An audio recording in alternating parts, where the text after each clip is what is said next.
Baik. Bismillahirrahmanirrahim. Assalamualaikum warahmatullahi wabarakatuh. Alhamdulillahi wa kafa wa salamun ala ibadihi alladhina astafa, amma ba'd. Para jamaah Masjid Nurul Jannah Perum Kajayana yang saya hormati, alhamdulillahirabbil alamin, pada malam hari ini kita bisa melaksanakan salah satu hal yang positif. Mudah-mudahan ngaji kita ini senantiasa mendapatkan ridha Allah Subhanahu wa taala. Dan mudah-mudahan kita bisa istiqomah. Mudah-mudahan ini semua bisa mendownload rahmat Allah, sehingga kita semua, keluarga kita, anak cucu kita menjadi orang-orang yang salih salihah. Amin ya rabbal alamin. Mari kita mulai dengan bacaan Ummul Quran. Mudah-mudahan harapan baik kita diijabah oleh Allah Subhanahu wa taala.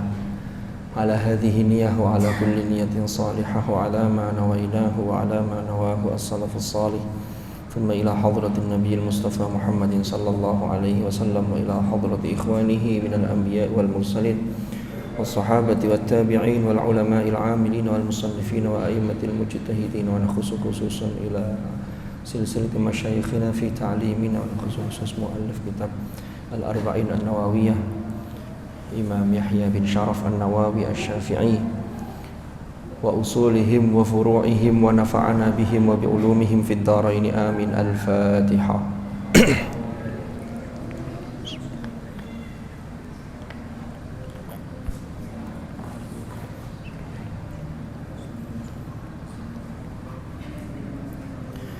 Baik, matur nuwun para hadirin dan hadirat, bapak-bapak, ibu-ibu jamaah Masjid Nurul Jannah. Mari kita niat iktikaf di masjid ini. Nawaitul i'tikaf fi hadzal masjid lillahi ta'ala. Baik, bismillahirrahmanirrahim. Ngaji kita pada malam hari ini judulnya yaitu terkait dengan niat dan motivasi. Jadi kita akan mengambil satu rujukan, yaitu koleksi hadis yang ditulis oleh Imam Yahya bin Sharaf an-Nawawi asy-Syafi'i, atau yang dikenal dengan Imam Nawawi, di dalam kitab beliau yang berjudul Al-Arba'in an-Nawawiyah.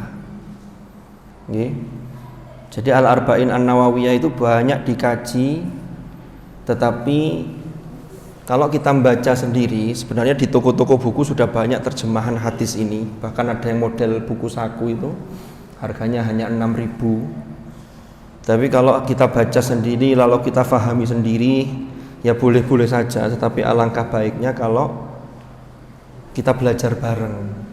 Jadi ada yang menjelaskan. Yang menjelaskan itu sudah memperoleh penjelasan dari guru-guru, dan itu sampai pada guru-guru terus sambung sampai Rasulullah sallallahu alaihi wasallam. Imam An-Nawawi itu mengoleksi hadis di dalam Al-Arba'in An-Nawawiyah. Jadi Imam Nawawi itu nama aslinya Yahya bin Sharaf. Nawa itu aslinya nama daerah tempat kelahiran beliau. Jadi kalau orang sana itu biasanya namanya itu dinisbatkan, nama daerahnya itu dinisbatkan sehingga daerah itu harum karena ada orang yang luar biasa di situ, yaitu daerah Nawa. Lalu muncul Imam An-Nawawi yang kemudian oleh orang Indonesia yang juga seorang ulama berkaliber internasional, yaitu Imam Nawawi Banten, itu tabarukan, tafaulan mengambil nama dari Imam Nawawi ini, sehingga terkenal juga dengan Imam Nawawi Banten yang sempat mengajar di Al-Masjidil Haram juga. Imam Nawawi itu, ya, Nawawi itu nama daerah, sama dengan yang lain seperti kalau kita kenal Imam Al-Bukhari, itu nama daerah Bukhara.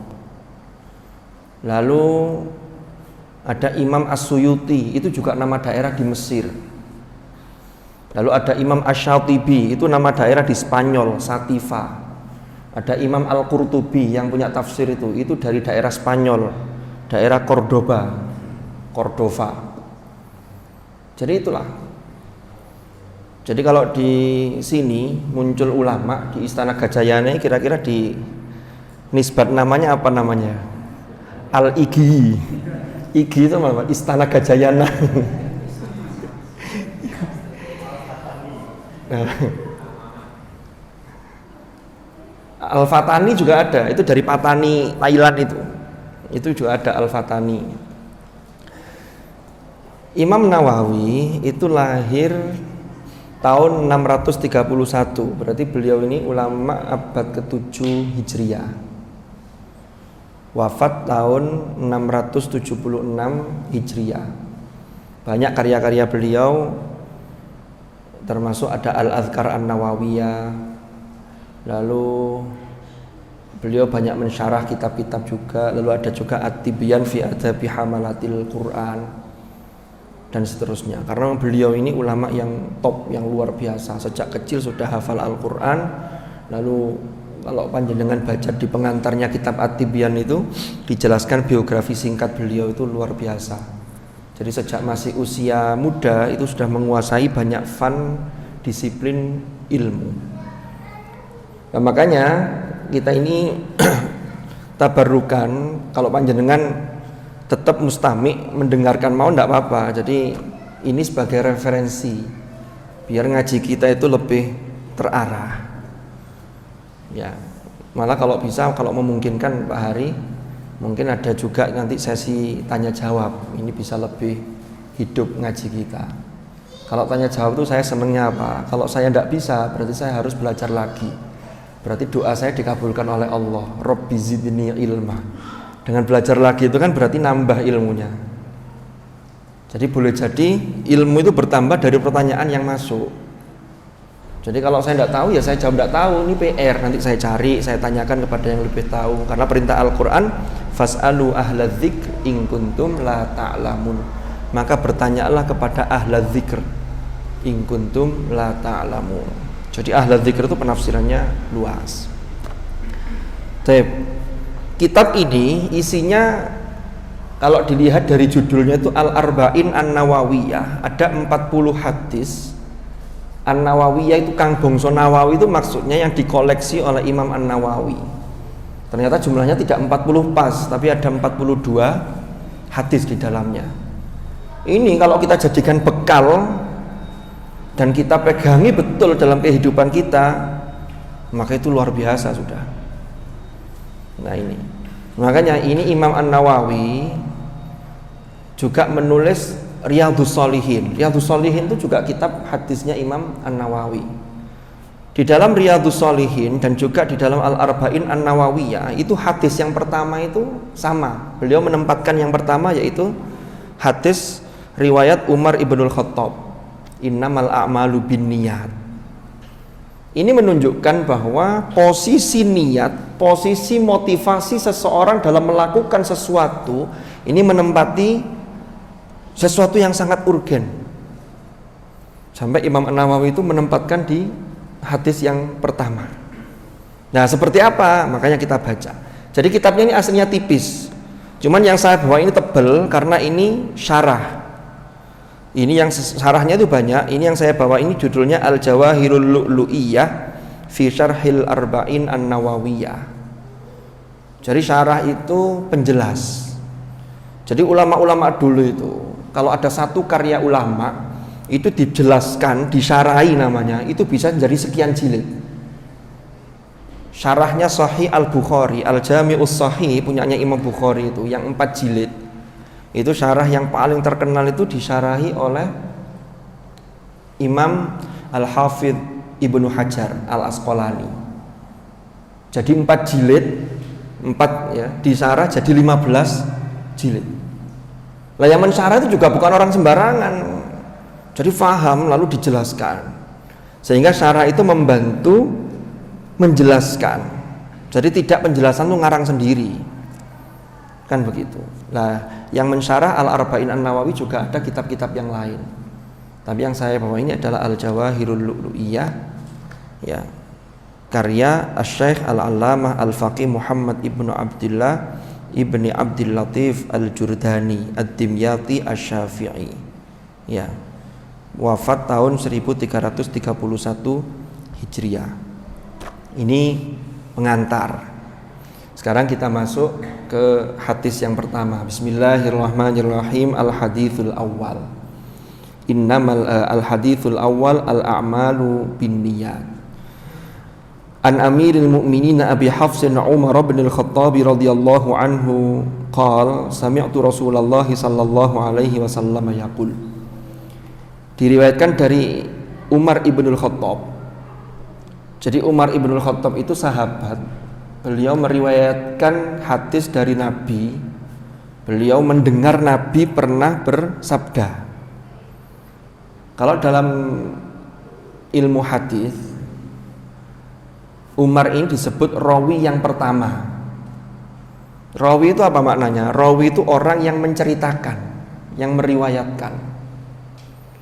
Nah, lalu dari Umar ini, di satu generasi Umar, satu tobaqah itu diriwayatkan banyak orang.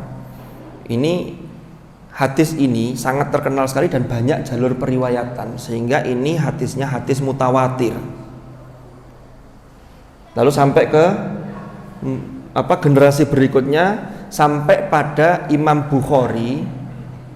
Imam Bukhari itu rawi juga, rawi tingkatan keberapa. Lalu beliau mengumpulkan, menuliskan hadis itu, maka beliau disebut mukharrij. Makanya kalau kita belajar hadis itu biasanya yang disebut itu an Abi Hurairah, itu sahabat, langsung ke rawahul Bukhari, atau kalau kita baca terjemahan itu HR, hadis riwayat Bukhari. Berarti hadis ini ada dalam kitabnya Imam Bukhari.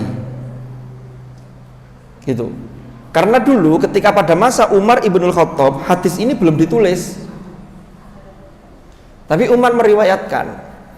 Karena Rasulullah itu dawuh, la taktubu anni syai'an ghairal Qur'an. Ketika Rasulullah itu masih hidup, para bapak, para ibu, Rasulullah itu pesan, jangan tulis dariku sesuatu kecuali Al-Quran. Sehingga yang boleh ditulis ketika itu ya Al-Quran, untuk menjaga kemurnian Al-Quran.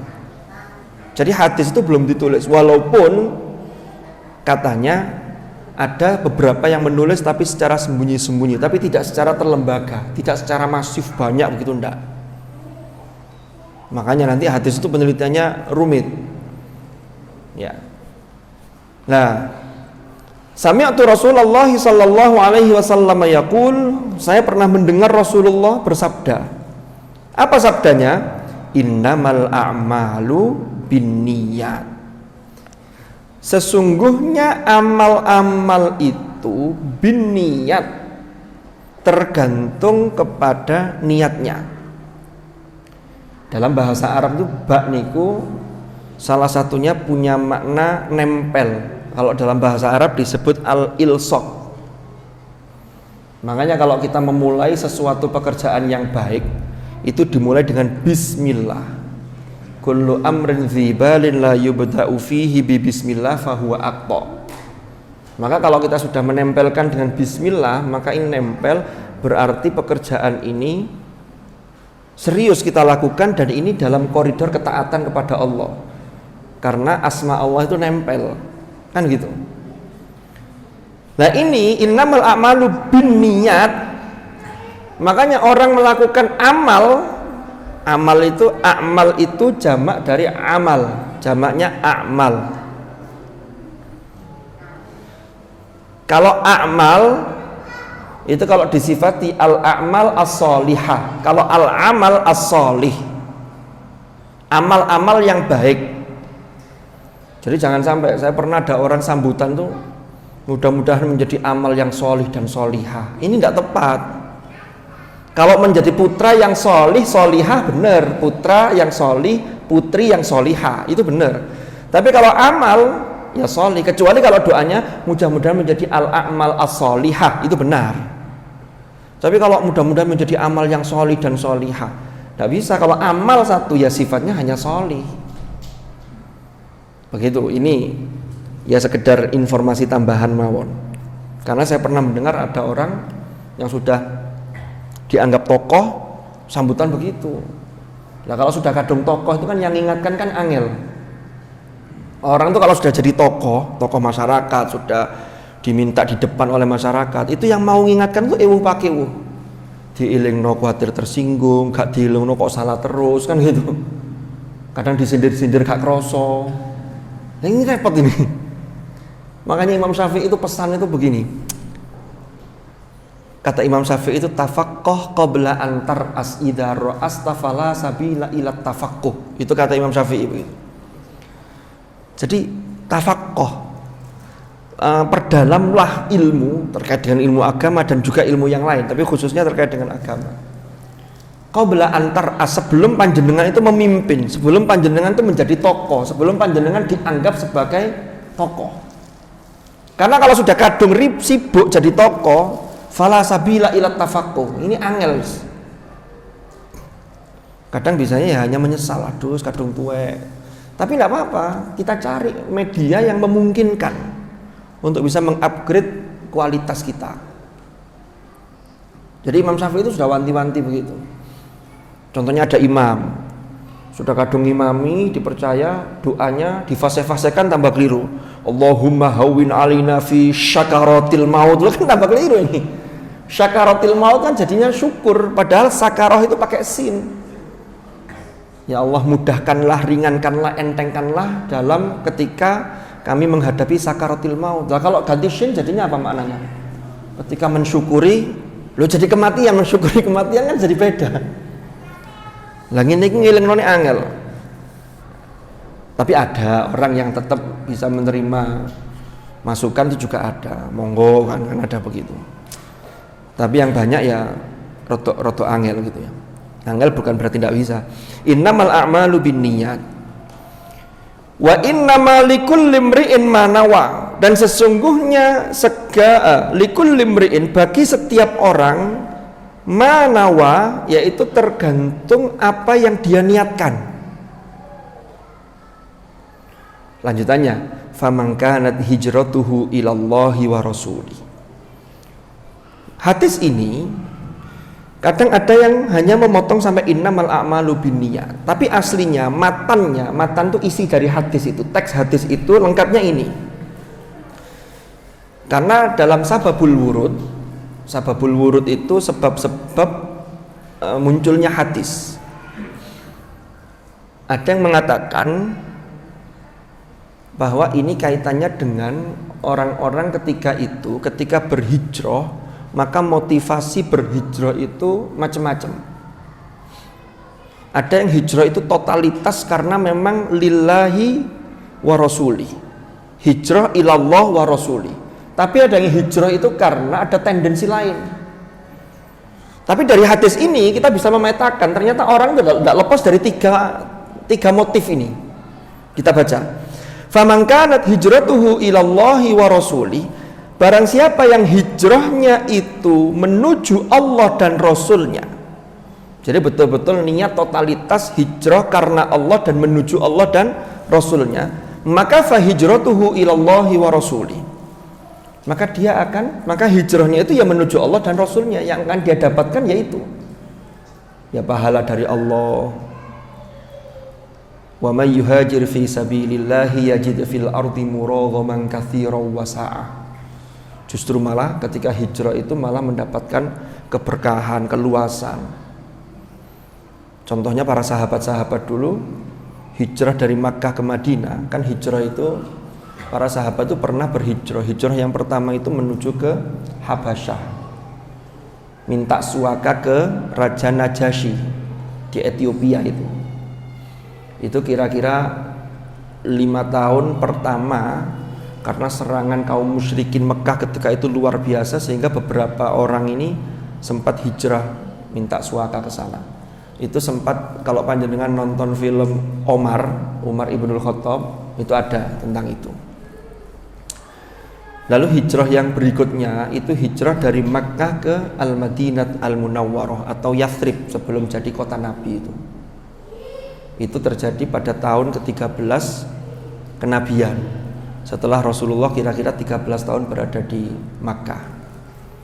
Nah, ketika orang-orang kaum muhajirin menuju ke Madinah, yang kemudian diberi pertolongan, dibantu oleh orang-orang Ansor, itu orang hijrah itu tidak bawa apa-apa, karena memang hartanya tidak boleh dibawa oleh orang-orang musyrikin Mekah.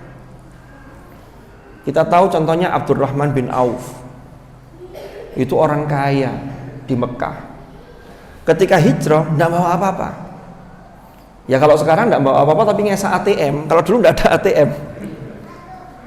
ATM-nya isinya tinggal gesek di mana-mana bisa. Kalau dulu tidak ada ATM. Jadi kalau ditinggal hartanya ya sudah, berangkat ya hanya orang dengan baju yang menempel di badan itu saja. Tanahnya sekian hektar, kebun kurma sekian luas, semua ditinggal. Itu kan ujian yang luar biasa berat. Itu jadi betul-betul diuji di situ. Ya, lalu berangkat, sudah berangkat diintimidasi, diancam. Kalau ketahuan bawa barang-barangnya ya harus ditinggal, kalau enggak ya dibunuh. Lu kan berat ini. Ya, berangkat. Ya enggak bawa apa-apa ya, gak bisa jajan. Untungnya dulu enggak ada Indomaret. Jadi mungkin ya hanya bawa bekal secukupnya yang memungkinkan di perjalanan padang pasir yang demikian jauh itu. Nah kalau sekarang ya tinggal mandek, ngelak ya tinggal beli minum. Makanya orang bepergian sekarang tidak kelihatan yang disebut dengan atharus safar ya, bekas perjalanan. Kalau dulu itu apalagi di padang pasir itu perjalanan itu kayak kumus-kumus berhari-hari, berbulan-bulan itu. Kalau sekarang naiknya mobil AC turun, gak ketoro lah. Mari lunga adoh itu kadang gak ketoro. Dari Jakarta malam pagi dateng gak kelihatan gitu. Nah, Abdurrahman bin Auf ini total, tapi ketika sampai di Madinah, karena tekad beliau itu fahijratuhu ilallahi wa rasulihi, ya kan? Faman kanat hijratuhu ilallah wa rasulihi fahijratuhu ilallahi wa rasulih. Ketika di Madinah diberi fasilitas oleh orang Ansor, beliau tidak mau, hanya minta dullani ala suq, tunjukkan ke saya pasarnya di mana. Karena insting bisnisnya jalan, melihat potensi ada peluang bisnis, bangun lagi kerajaan bisnisnya, jadi miliarder lagi, diberi kemudahan oleh Allah. Jadi itu. Ini ada motif yang pertama ini yang memang harus kita tiru. Itu yang fahijratuhu ilallah wa rasulih, karena faman kanat hijratuhu ilallah. Yang kedua, modus atau motifnya, wa man kanat hijratuhu lidunya yusibuha. Ada orang yang hijrah itu untuk tujuan duniawi. Mungkin kalau ndak ikut pindah, nggak ikut hijrah ke sana karena di sana sudah dijanjikan akan dapat gini. Nah itu berlaku sampai hari ini. Jadi ada potret orang itu yang kalau mau berjuang, wis pokoknya saya untuk lillah. Tapi ada yang kedua, itu ada tendensi. Aku lek ngelakoni ini, engko oleh opo? Ono batine taga. Ini ada profit apa tidak? Motif yang ketiga, awim ro'atin yang kihuha. Ada orang hijrah karena gadis yang dia cintai ikut hijrah. Kalau saya tidak ikut hijrah, saya lah kehilangan arek iku nanti gitu loh. Jadi ada motif karena, mohon maaf, karena kesenangan-kesenangan terkait dengan hubbus syahawat minan nisa. Zuyyina linnasi hubbus syahawati minan nisa'i wal banina wal qanatiril muqantarah. Al-ayah. Jadi ada. Maka kalau yang niatnya dua yang terakhir ini, wa man kanat hijratuhu lidunya yusibuha aw imra'atin yankihuha, kata Nabi, fa hijratuhu ila ma hajara ilaih. Sampai situ saja. Maka hijrahnya itu ila ma hajara ilaih, ya hanya dia akan mencapai pada apa yang dia niatkan hijrah untuk ke situ. Itu pun naik kesampaian. Kadang sering beleset juga. Contohnya tadi, ada orang mau berbuat baik karena ada seorang gadis yang dia ingin ngelamar. Niatnya itu. Tiba-tiba meleset terus gak oleh apa-apa. Tapi bedanya dengan yang pertama tadi, kalau fahijratuhu ilallah wa rasuli disebut secara eksplisit, maka wis mesti oleh. Kalau Allah dan Rasulnya sudah kena, sudah didapat, maka yang tujuan-tujuan jangka pendek ini akan dibuka oleh Allah. Kalau kita ke Surabaya, kalau kita tujuannya ke Surabaya, maka Singosari, Lawang, Pandaan itu kelewatan. Tapi nek tujuannya mek nang Sardo, Surabaya gak katut. Karena sardunya dari sini, mohon maaf ya, saya sebut merek, nggak boleh sebenarnya. Ya inisial aja, SR. SD apa SR? Fahijratuhu ila ma hajara ilai. Nah ini kan bahasanya luar biasa ini.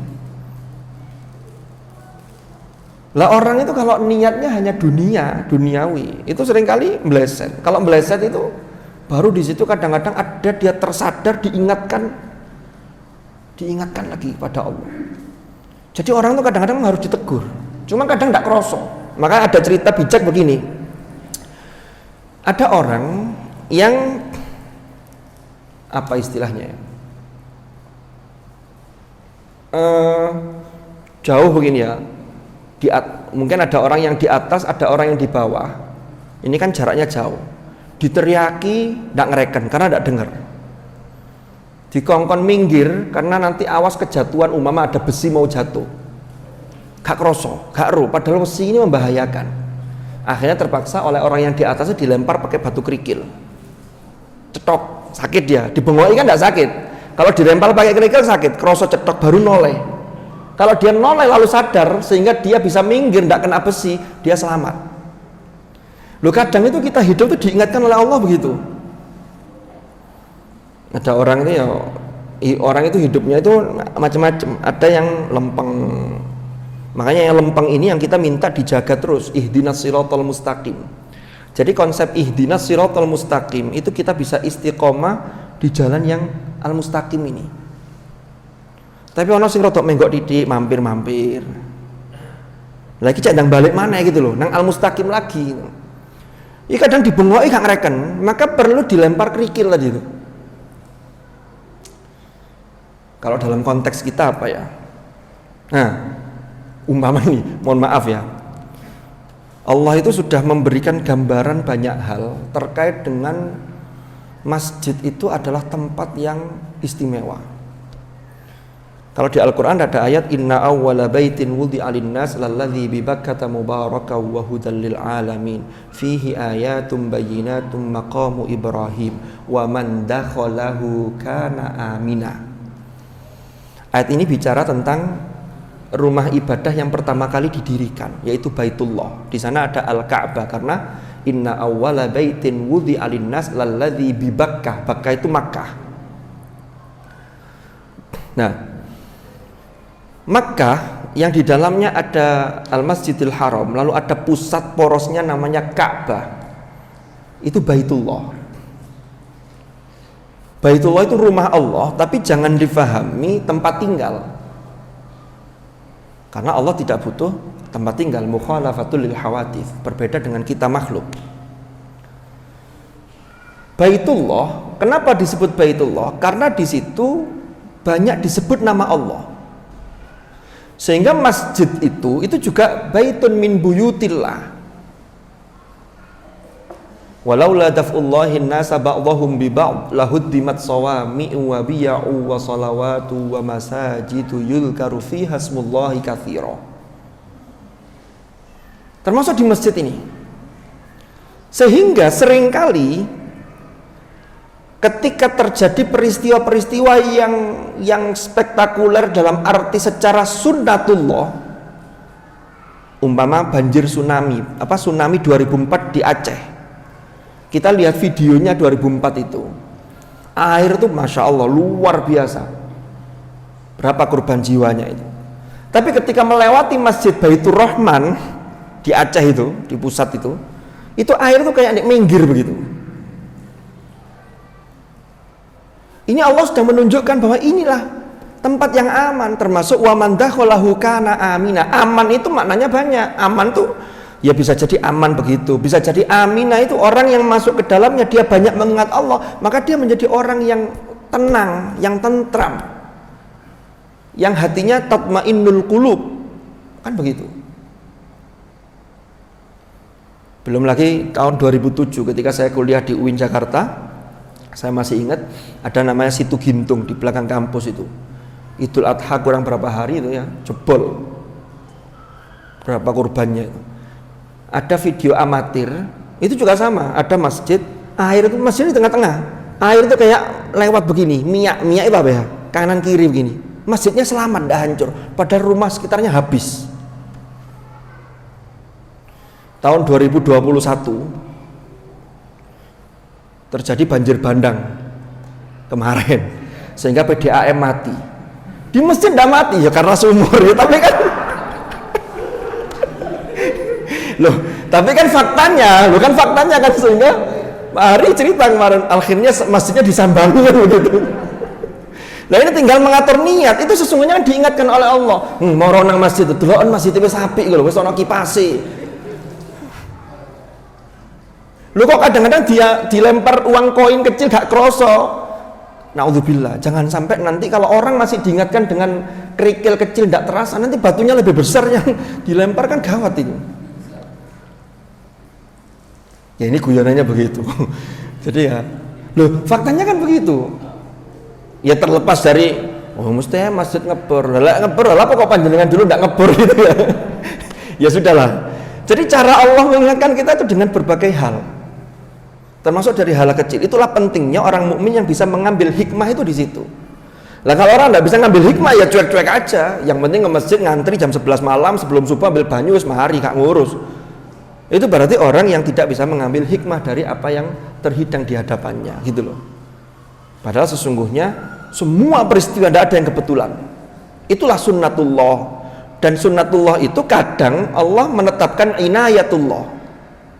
Sunnatullah kalau bahasa orang barat disebut hukum alam. Tapi ulama-ulama kita termasuk dalam Islam itu tidak setuju kalau disebut hukum alam, itu kesannya menghilangkan Tuhan, menghilangkan Allah, sehingga kaya-kaya alam laku dewe, padahal Allah itu jelas alhamdulillah rabbil alamin gitu loh, yang mengatur. Makanya dalam tafsir Al-Fatihah itu dijelaskan rabbil alamin, yang mengatur semuanya itu Allah. Tapi ngaturnya tidak asal ngatur, lanjutan ayatnya Ar-Rahmanir Rahim, sehingga ngaturnya itu dengan apa ya, berangkat dari kasih sayang yang luar biasa. Sehingga bisa digambarkan orang itu kalau sedang mengatur sesuatu, berangkatnya dengan kasih sayang, itu beda dengan yang berangkatnya dengan emosi. Mendidik anak dengan kasih sayang itu beda dengan mendidik anak dengan emosi. Kalau emosi, pikiran tidak tenang, itu yang keluar mesti yang buruk-buruk. Makanya pengaturan alam tuh luar biasa. Takdir itu sebenarnya ketika ada wabil qadri khairihi wa syarrihi, syarrun itu dalam pandangan manusia. Itu kan perspektif satu sisi. Contoh begini, orang sakit, bagi yang sakit itu merasa ini takdir yang buruk. Tapi mohon maaf, bagi dokter ya apa? Bagi dokter kalau tidak ada orang sakit yang ngeluh, praktek tengok kalau wong periksa belas sih kan ya soro. Sehingga bagi yang sakit itu, menurut yang sakit itu dipandang sebagai sesuatu yang tidak baik. Tapi bagi dokter, sini kasih resep, berapa dok? 100 aja. Lolos saja ya bareng. Nanti kalau tindakan nambah lagi. Karena bagi dokter umpama orang tidak ada yang sakit sama sekali, bagi dokter merasa itu takdir yang buruk. Karena orang belas ya begitu jadinya. Jadi itulah. Jadi pandangan kita serba terbatas. Makanya kita ini seringkali melihat sesuatu itu parsial, tidak utuh. Makanya di sinilah kita tidak boleh suudzon pada Allah itu ya di sini. Yang boleh itu, yang harus kita lakukan itu adalah introspeksi. Oke, kita lanjutkan. Jadi ini hadis ini menjelaskan tentang niat. Lah kaitannya bagaimana? Ini yang akan saya baca di syarahnya ini. Karena nanti niat itu kaitannya dengan aspek ibadah, lalu aspek-aspek yang di luar ibadah terkait dengan motif, sehingga yang bisa kita lakukan di luar ibadah yang mahdhah itu bisa bernilai ibadah karena niatnya. Perbuatannya bisa sama, tapi karena beda niat, maka hukumnya jadi beda. Ada orang mandi bersih mulai dari ujung rambut sampai ujung kaki, tidak ada yang tersisa, semuanya teraliri air. Tapi kalau diniati sebelumnya, nawaitul ghusla li raf'il hadatsil akbari. Ini yang banyak yang sudah hafal. Ini sudah hafal. Bapak-bapak ini ya, mungkin 2 hari sekali atau sehari 3 kali niat begitu. Nawaitul ghusla. Dengan mandi biasa tanpa niat. Kalau tanpa niat, ya tidak bisa membersihkan hadas, tidak bisa mensucikan hadas besar karena beda, tidak ada niatnya. Sehingga niat inilah yang nanti bisa membedakan amal antara ini ibadah atau kurbah, dalam rangka kurbah mendekatkan diri kepada Allah yaitu beribadah, dengan yang ada itu yang biasa. Jagongan di masjid habis sholat isya jagong. Kalau panjenengan sudah niat iktikaf lalu jagong ngobrol, apalagi yang diobrolkan itu hal yang positif. Ya apa ya masjid ini biar jamaah itu semangat. Oh itu sampai jenengan ngobrol 1 jam 2 jam ganjarannya tetap ada karena sudah niat iktikaf. Tapi lagi gak niat iktikaf itu dianggap biasa. Itulah pentingnya niat. Nah, selalu masuk masjid itu biasanya ada di beberapa masjid, di sini insya Allah ada ya tulisannya. Jangan lupa niat iktikaf, nawaitul wonten. Kalau tidak ada berarti saya yakin jamaah di sini niatnya sudah terpatri di dalam hati masing-masing, sehingga masuk masjid otomatis sudah niat iktikaf. Ya niat itu sebenarnya di dalam hati. Kalau dilafadzkan nawaitul iktikaf itu untuk membantu kerja hati, ditalafutkan gitu aja. Jadi itu. Nah, sekarang saya masuk ke syarah hadis. Ini di sini disebutkan salah satunya secara ringkas itu dijelaskan min tarjamati Sayyidina Umar bin Khattab radhiyallahu an. Sedikit biografi tentang Umar ibn Khattab. Ternyata selama ini kan kita tahu Umar ibn Khattab itu khalifah yang kedua yang melanjutkan kepemimpinan Sayyidina Abi Bakar As-Siddiq. Dulu orang-orang itu kalau manggil Umar ketika beliau diangkat jadi khalifah itu dipanggil dengan panggilan ya khalifati Rasulillah. Karena khalifah itu maknanya itu dari kata khalfa. Khalfa itu di belakang, yang melanjutkan estafet. Sepeninggal Nabi, maka kepemimpinan umat itu dipegang oleh Abu Bakar. Maka Abu Bakar dipanggil dengan khalifata Rasulillah. Wahai khalifah Rasulullah. Karena yang melanjutkan kepemimpinan umat setelah sepeninggal Rasulullah Sallallahu Alaihi Wasallam. Ketika Umar jadi khalifah, maka khalifahnya jadi double. Wahai khalifahnya khalifah Rasulullah. Khalifahnya berarti Umar ini mengganti Abu Bakar, gitu loh. Maka disinilah kemudian ada sebagian sahabat yang memanggil Umar itu dengan panggilan ya Amirul Mukminin. Jadi panggilan Amirul Mukminin itu pertama kali disematkan kepada Umar ibnul Khattab. Kenapa? Karena Umar pernah berkhutbah, pernah pidato begini, ayyuhan nas antumul mu'minun wa ana amirukum.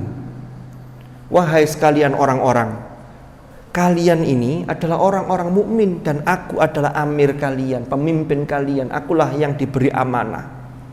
Jadi Umar ini orangnya luar biasa. Dari situ maka beliau dipanggil dengan Amirul Mukminin. Amirul Mukminin Umar ibnul Khattab. Lalu beliau mendapatkan lakop Al-Faruq. Ya. Karena kenapa? Dia ini Faruq itu orang yang membedakan antara yang hak dan yang batil. Karena Umar ini ketika dakwah Islam ini baru didakwahkan oleh Rasulullah secara sembunyi-sembunyi, Umar itu sudah berani fahuwa awwalu man jahara bil Islam. Dalam syarah dijelaskan begitu. Dia orang yang pertama yang mengumumkan, memproklamirkan diri bahwa dia masuk Islam. Tidak takut dia sama siapapun. Termasuk ketika akan hijrah, dia mengatakan Umar akan hijrah. Barang siapa yang berani, barang siapa yang ingin istrinya menjadi janda dan anaknya menjadi yatim, maka silakan halangi Umar. Artinya apa? Ya dia siap membunuh. Ketika itu, loh ini bel apa nih? Oh, bukan bel PDAM. Ya Allah. Jadi ini hadis tentang pentingnya motivasi dan niat. Ini saya kira masih ada beberapa catatan terkait dengan hadis ini. Nanti insya Allah dalam kesempatan yang lain akan kita lanjutkan. Sambil masuk isya nih, akan kita lanjutkan karena ini ada beberapa kisah yang menarik ini, termasuk qissatun fi husnil khotimah wa su'iha. Ada satu kisah tentang husnul khotimah dan su'ul khotimah, itu gara-gara niat, gara-gara motivasi padahal belum melakukan tapi terjadi. Dan itu dikutip di kitab ini, yang ini ada sumber rujukannya dari kitab-kitab yang muktabar, yang bisa diakui, yang diakui. Bagaimana kisahnya? Simak pada episode yang akan datang. Wallahu a'lam bishawab. Mudah-mudahan manfaat, mudah-mudahan barokah. Matur nuwun. Kita akhiri dengan doa kafaratul majlis. Bismillahirrahmanirrahim. Subhanakallahumma wa bihamdika asyhadu an la ilaha illa anta astaghfiruka wa atubu ilaik. Wa sallallahu ala sayyidina Muhammadin walhamdulillahi rabbil alamin. Hadanallahu wa iyyakum ajma'in. Al-'afwa minkum. Assalamu alaikum warahmatullahi wabarakatuh.